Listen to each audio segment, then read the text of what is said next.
Good afternoon and welcome to Gardening is Free. I just want to thank you for all my new subscribers. I'm now 13 subscribers up. Blessing to you, helping my community grow. And I just thought I'd share some more content on my vegetable patch and some of the vegetables I'm growing in my garden this year. I'll start off with my lemon tree, obviously not a vegetable. Got some lemons growing on there, coming along nicely. Over here we got some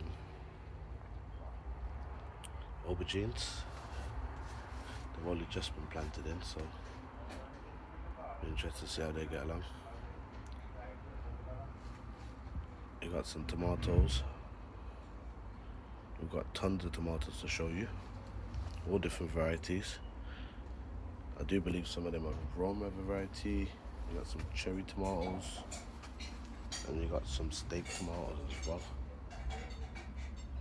So all these are my tomatoes. Over here, I got my cherry tree,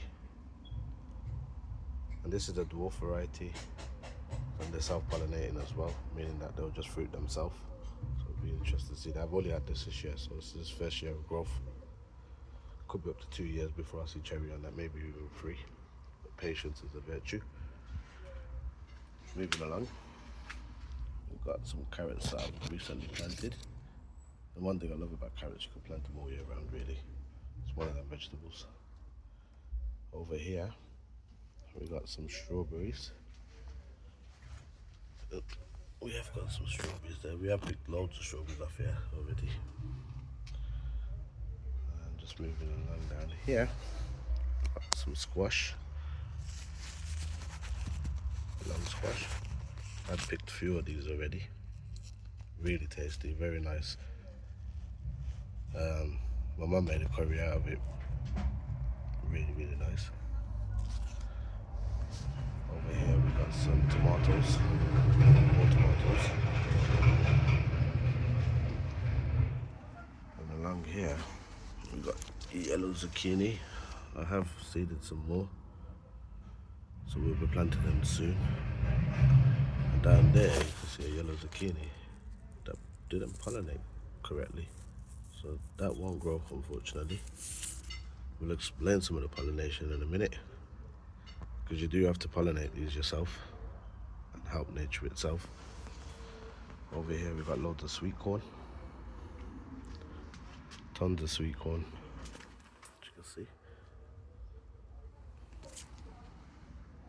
And you will get sweet corn in this country, especially with weather like today. These are wind pollinated, so that's why you have to plant them quite close like this, so when the wind blows they'll pollinate. Just moving along here, we got some more pumpkins, or long squash should I say. And again, these are the flowers that will turn into squash, but this is the male, so this won't. The one down there, so you gotta look for the female flowers, and I'll show you how to pollinate them in a second. But I won't be able to do that one. This one doesn't have a female. They do shoot out males and female stalks out the one plant. Over here we've got our grapes. This is a different variety. So this is a Phoenix variety, but seedless I believe. I'm not sure if it's a Phoenix actually. Dad lost the tag for that one.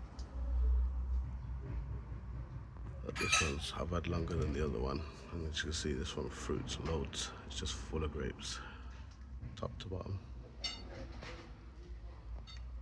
Moving along here, we have our appletini apples. It's a dwarf variety. Small little apples. They only grow probably a plum size. It's supposed to be sour when they're red, but they do sweeten up when they get a golden brown, a golden orange color. We've got some more squash down here, and some more sweet corn. But as I was saying earlier, this is pumpkin I believe. Now normally you wouldn't trail pumpkin like this, because they grow big fruit, so you need to have them on the ground. But obviously the space I got, I've just trailed it. But as you can see here, these are basically the female flower, and that's the male. So the trick is to get the male. I don't know the scientific name for this, but you basically get that center part. When this flower opens, you rub it onto that, and then that should pollinate and give you fruit. So you do have to help nature move along sometimes. Down here, we got some wincons and cucumbers. Got tons of cucumbers, as you can see. And then we got tons of cucumbers over here. And then we got some strawberries down here. This is something I tried. It didn't really work out actually. Well, it did and it didn't. They have grown, and you have got fruit coming off it. I saw basically got 2 small pots, cut holes on either side of the pots, around the pot, and as you can see, these constantly sit in like nutrient water. It's like a hydroponic system without a pump really. But I'm quite impressed how much it has grown. But I think with a bigger pot, maybe I'll try that next year. So it does work. If anybody's ever tried something like that, please leave a comment. And over to the messier side, this is where my sowing seeds and stuff happen. So these are all cucumbers. And I've got cucumbers all over it, as you can see here. So this is a cucumber here.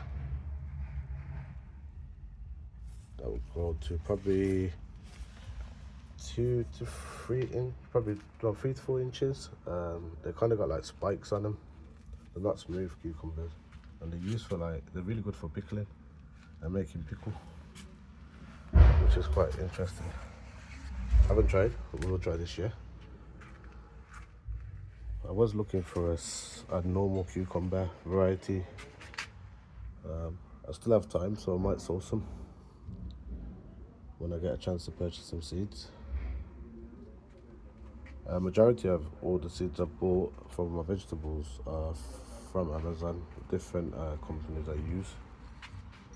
And again, once certain fruit grow, they do leave seeds. So like tomatoes here, I don't ever have to buy seeds for this plant ever again. So when this tomato ripes, you can pick the seeds out the tomato and grow the next year.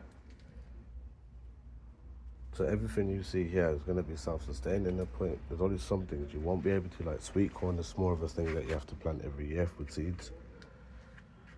But things like tomato, rhubarb, they grow year in, year out. And you get seeds that you can collect and grow again. I have got a rhubarb actually. So this is my rhubarb. Now rhubarb is very interesting. A rhubarb you can keep over 10 years and you'll get constant rhubarb off it. Now I didn't know that until a bit of research that I did earlier this year. Because I had rhubarb last year and I dug it up, not knowing that. So I will be keeping that.